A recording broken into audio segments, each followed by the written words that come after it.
Hello and welcome to Nbyula Talks.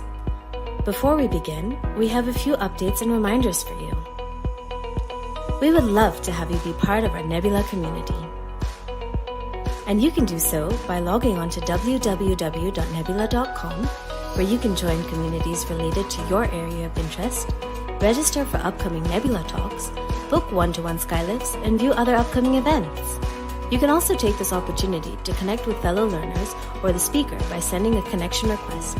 When you connect with the speaker, you will be able to contact them directly as well as receive updates about their upcoming talks. Kindly note that during this session, you will not be able to switch on your camera or unmute your mic. To ask questions during the talk, go to the audience chat, type your question, and select Post Your Question. If your question has not been answered during the talk, you will be notified once it's been answered, or if your question has not been answered during the talk, you can go to www.nbyula.com and spin a quest, and your questions will be answered. Thank you for joining us today. We hope this talk broadens your horizons and takes you to new learning heights.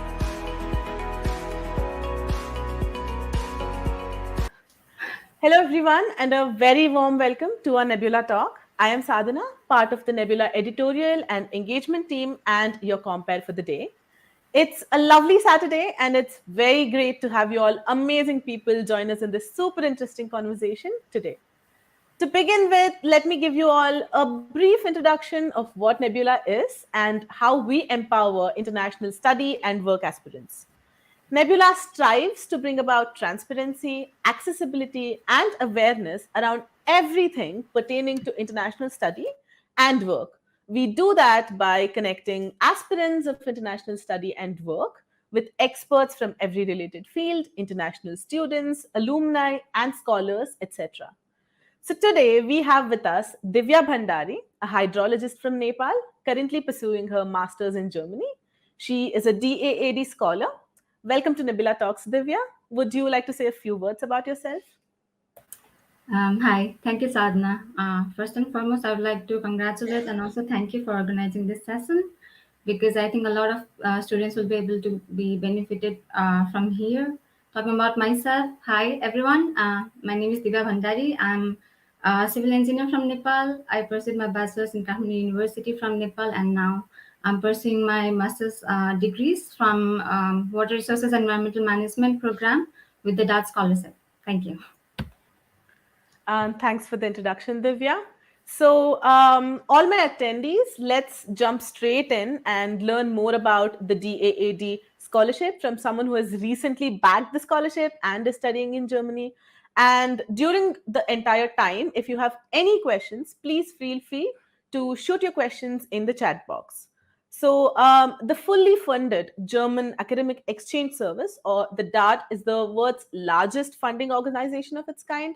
And DAAD scholarships are aimed primarily at graduates, doctoral students, and postdocs, and are awarded for study and research visits to universities and non-university research institutions in Germany. So I'm sure Divya has so much more to add about it. So over to you, Divya. I think you said it pretty much everything, but I mean, that is, yes, it is a fully funded scholarship, which is devoted towards the students who wants to pursue their higher studies, whether it be graduate studies or postdoc or even PhD. You can apply it, and I think the measure of the information, everyone can get it from the official website of DAAD. I think what I would also like to add would be you can also apply for research projects actually, and yeah, so the main motive for the DAAD scholarship is when you apply for the scholarship, what they expect of you is to execute the knowledge that you gain from the university to apply it back to your own home country.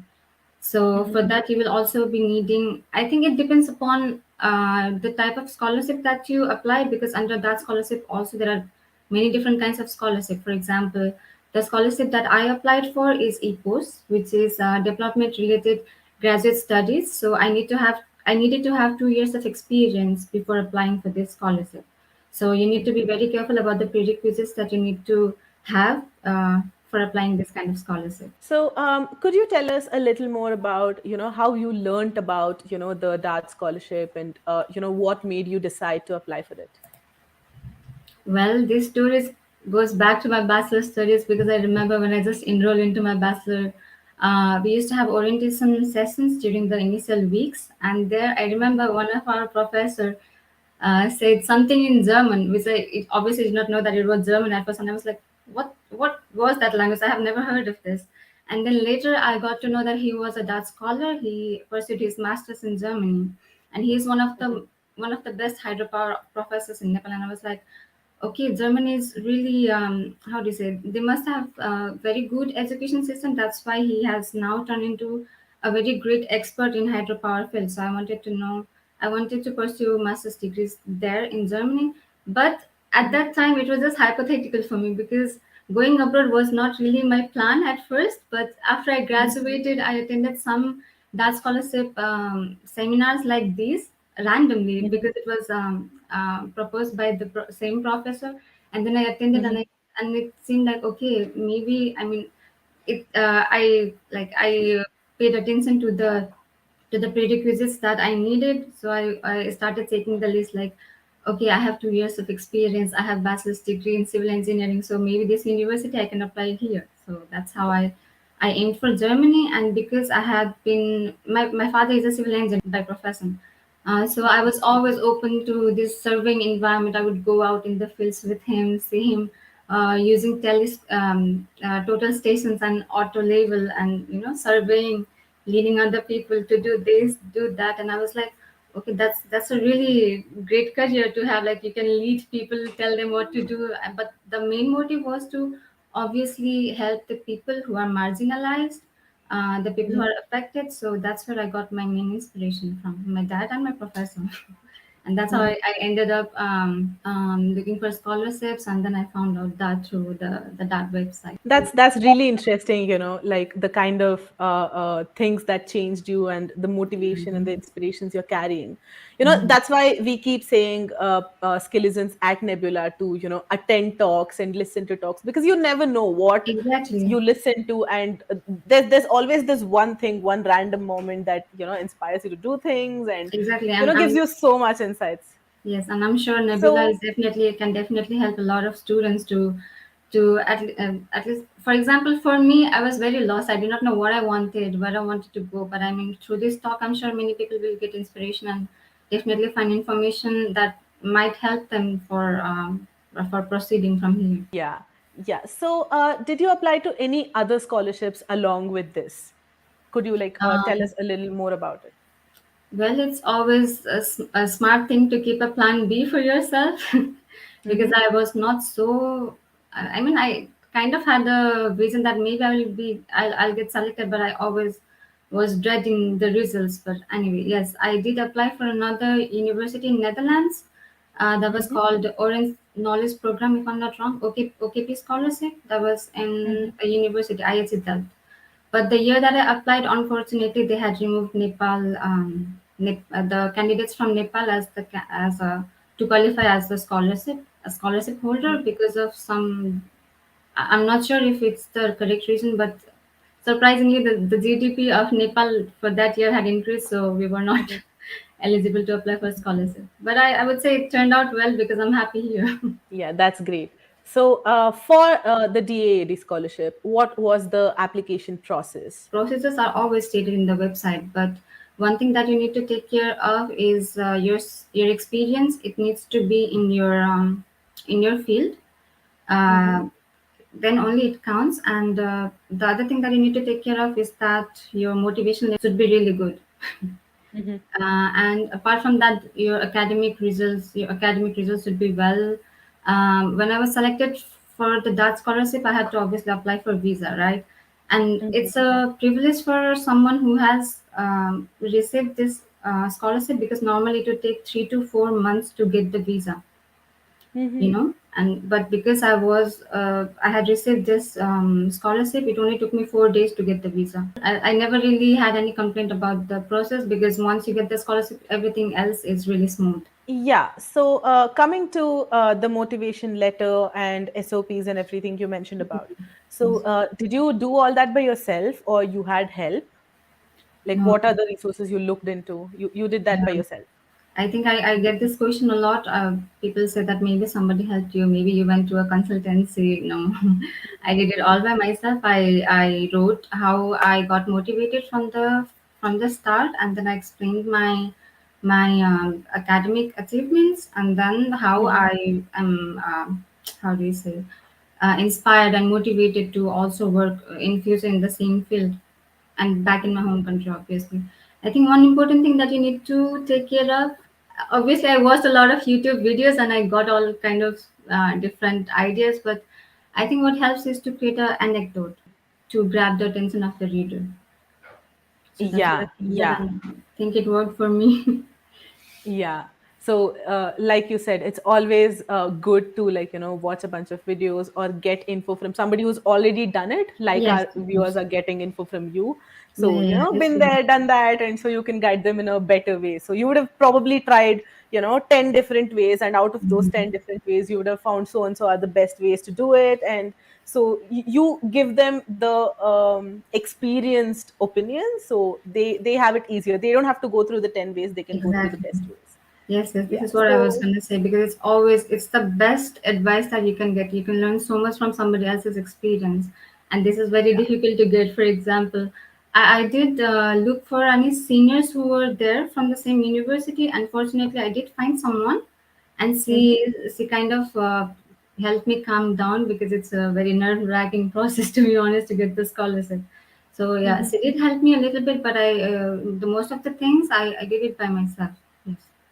Yeah. So, finding seniors or finding alumni from different colleges, it is a process that itself is intimidating. We Yes, go on Instagram or LinkedIn and try to find alumni from a particular college and ask them, how to apply, or how is it there? What's your experience there? And to randomly find a stranger and ask them for help or ask them for opinions is always intimidating, and it exactly. also gets awkward. So, Mm-hmm. having platforms like ours where they can come and actually find people who are alumni but who are also offering services is way easier instead of Yeah. going through the whole process of texting a stranger. So, all right, Yes, moving I on understand. to the next question. What are the documents required? Like you already mentioned a lot of them. Is there anything in particular that is like a must have? Mm, yeah, the references needs to be good. What else did I do? Maybe contacting professors in the university. Mm-hmm. The universities that you apply, maybe you can ask them to, maybe you can ask them about subjects or something like this, so that you create a network. That can also be a plus point. That's a great tip. So, how's the culture in Germany? Like, did you get a chance to explore the country yet? Well, I have explored more countries outside than inside, but I mean, Uh-huh. here the culture is very different. The first cultural shock thing for me was to drink the tap water. In Nepal, in Uh-huh. India, we don't directly drink the water from the We tap. don't We do that, filter yeah. it or we boil it. And the first thing I mean, I had to fill in the water bottle from the tap and then to drink it was I don't know, it was mind blowing for me. It was really difficult to get used to, but it has been scientifically proven that the water is here is very safe. Mm-hmm. Um, the other thing was everything here. For example, all the bank things. Yeah, the opening bank account is it's really difficult here. I would say I still don't understand Why everything is it difficult? because Like in in Nepal and comparison to, India, we can back just in India. go fill a form and then you get the account and you get all the Uh-huh. information via email or something like this. Everything is Uh-huh. what do you say, digitized. Mm-hmm. Here, Mm-hmm. you get everything by post. They send you letters, and Oh, they don't uh-huh. send everything at once. They send one at a time. Uh-huh. So that was So, a like little keeping the track of difficult. everything. Mm-hmm. Yes, and obviously the challenge is the language because everything is German. Everything Mm-hmm. is in German, so Mm-hmm. it's really difficult to understand that. And Mm-hmm. everything is pre-planned. As soon as you're enrolled in the university, you get the whole plan of the whole semester. Mm-hmm. So and you need to get appointment for any kind of things, not just for the doctors, So for professors, for you to think work. So back when you studied in Nepal, and there where the entire schedule is already pre-planned and you have to make all your plans according to that, you Yeah. think that has made you more productive, or that is better, or back here where it's flexible, what do you think is better for you? I think it's better the way it is here in Germany, because then I can. It's like how do you say, you determine yourself to that time and then you prepare everything else according to that one schedule. Hmm. I mean, yes, it helps sometimes to be flexible, but then you're not as disciplined, I would say. At least I was not, Hmm. because I would think, okay, why bother you? We can always change the time, or it's okay to be 10 or 20 minutes late, but it does not work like that here. You have to be there on time, because On time, if yeah. if for some reason if you are late somewhere, you should always inform them about the reason why you're going to be late. Otherwise, it is said to be. I mean, it will be like disrespecting the person's time. Yeah, yeah. So you also mentioned about how everything is in German. So how important you would say that it is to learn German, because there are some courses that teach in English, there are some universities, but how important do you think it is to learn German, both in terms of academics and living over there? Well, yes, my master's course is obviously the language of instruction is in English, but Hmm. that is only in the university. Everything else, when you come here, for example, even if you go for grocery shopping, Hmm. everything is in German. The products that you buy, everything, the names is in German. Even the shops names are in German. Hmm. When you go to the train station, the announcement is in German. So it's Hmm. absolutely, absolutely important that you at least have the basic information of German. When I came here, I Hmm. did my A1 back in Nepal, but now I wish I had done more, Hmm. because once you are Okay. enrolled in the university, it's difficult to find time, and Time especially to if you are learn, a yeah. scholarship holder, we have to Hmm. do more credits compared to the people who are not, who are self-funded, because they can do more semesters, but it's not the Hmm. case for us. So it's Hmm. comparatively more difficult, I would say. So learning German would help you also to communicate with people. You can exchange your culture, because it's difficult to communicate with the local people here if you don't know the language. I mean, they do try to Yeah. help and communicate in English, but I mean, it's for you. If you learn the Yeah, German like, language, you'd lose out on a lot by not blending in and not yeah. learning the culture and everything. Yeah. Mhm. So, moving back to the scholarship, what exactly are the expenses covered by your scholarship? Um, Good question. Yeah, it covers our monthly expenses, our Hmm. health insurances, and travel Hmm. allowance. And Travel but allowance. Do everybody get travel allowance, or is it like course specific? no, everyone who has the scholarship gets the travel allowance, as far as I know. But if you Hmm. think of buying something for yourself or traveling around, that will not be covered by that scholarship. But in between, Hmm. if you apply for a project, for example, maybe that is also funded. But because I have not applied, so I don't have any more information about that. Okay. Now, coming to your course, why did you pick water resources and environmental management in, particular?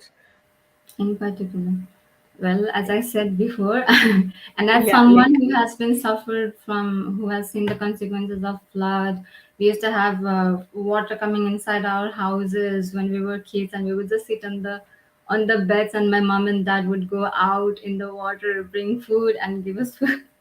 No, I mean, yes, having experienced the consequences of floods, and also because of climate change now, it's about time to bring out ideas for integrated water resources management to help people, um, how do you say, prevent flood, and warn people about the how do you say, consequences of building residential buildings in the inundation area. It was very interesting for me, and also I like hydrological analysis. I like using softwares related to this field, so I went for this program. It's very nice to see someone who like not just like it's talking about the issues they face, but you've picked up all those and found a way to work on it and contribute to it and give back to the community in every way you can. That's really interesting. So Yeah, thank you. now, what are the career opportunities post this program that you're doing? Um, to be honest, in Germany, it's a little difficult with with just English language. But if you have German skills, it's quite easier, I would say. Uh, yeah, this is something that I'm also looking forward to because I want to explore this field in Germany. But yeah, there is definitely career opportunity in Germany and also in Nepal. There's a lot. If you talk about Nepal, and I'm sure Hmm. also in India. Correct me if I'm Yeah. wrong. Yeah, yeah. So yeah, I think I've covered most of the queries that, common queries I had. Now let's move on to the question and answers, Yeah, session sure. of our talk. So we have a bunch of questions. Yogendra is asking, do I need to be accepted for the master's program before I apply for the scholarship? Again, it depends upon the university that you choose. For me, for Leibniz University, the first selection was I applied together for the scholarship and the university. You have three choices of universities where you can apply. But I only applied for one. So I sent my application to Leibniz University. They selected me for the interview, and after this, they thought, okay, she's okay for the scholarship. Then they sent the application to DAAD themselves. I did not need to send them again. And once you're selected for the interview and once you get the scholarship, they guide you throughout the process. You don't need to figure things out. They will tell you what to do.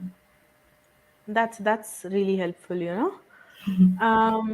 Moving on to the next question. Bipin is asking, is that scholarship also for studying at TU Munich? This you need to find at the website because I don't think I know that there is in Stuttgart. I think there is also in Munich. I'm not sure. This has been a long time that I searched for this thing.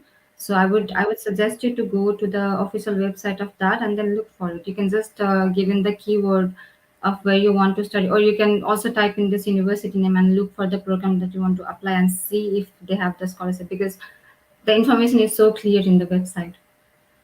Yeah, yeah. So,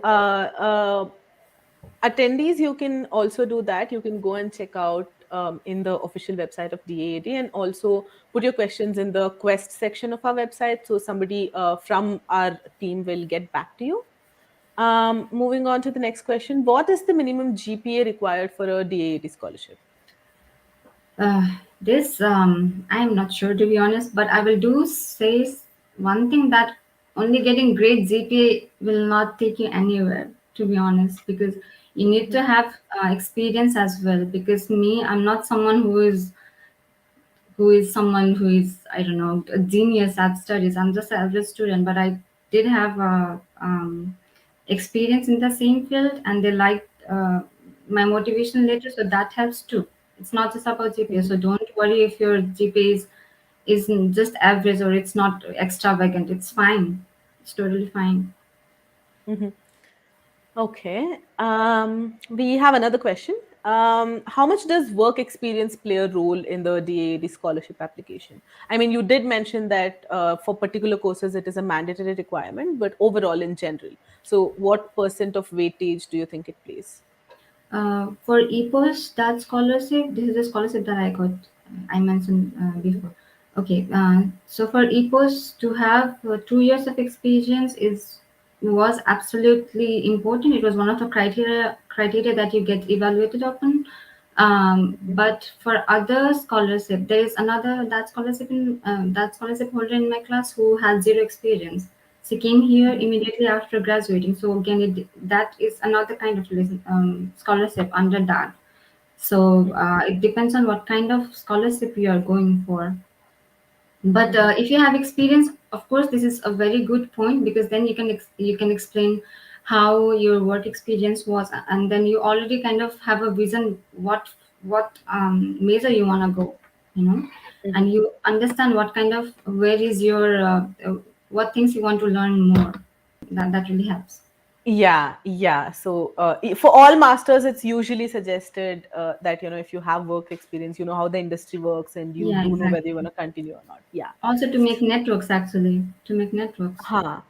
Yeah. How important do you think is it is to have a strong network? If somebody who's going there with probably not a lot of contacts, what are the difficulties they would face?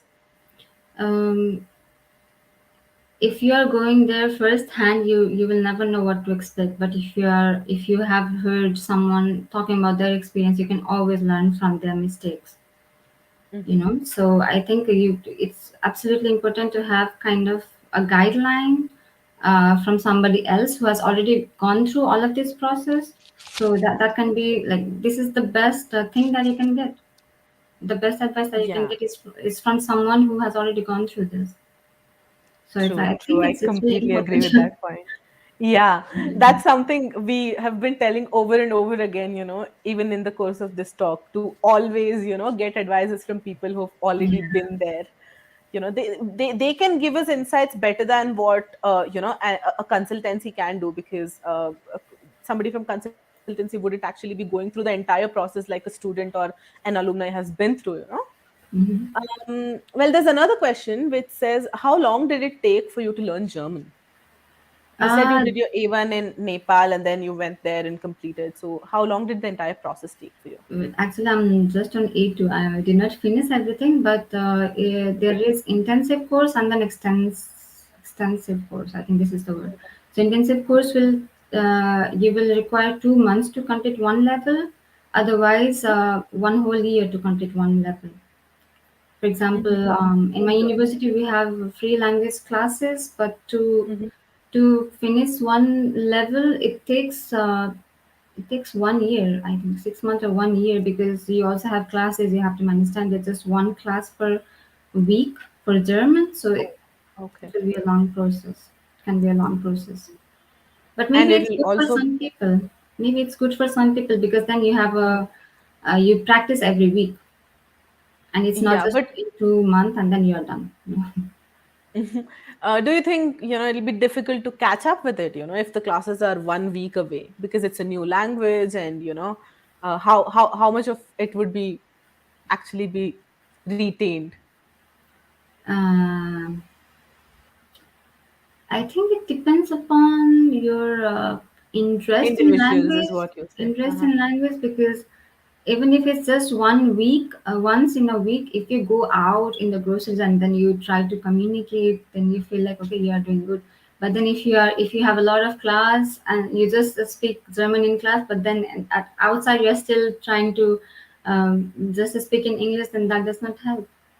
So you should Yeah. really be dedicated towards the course and towards learning new language.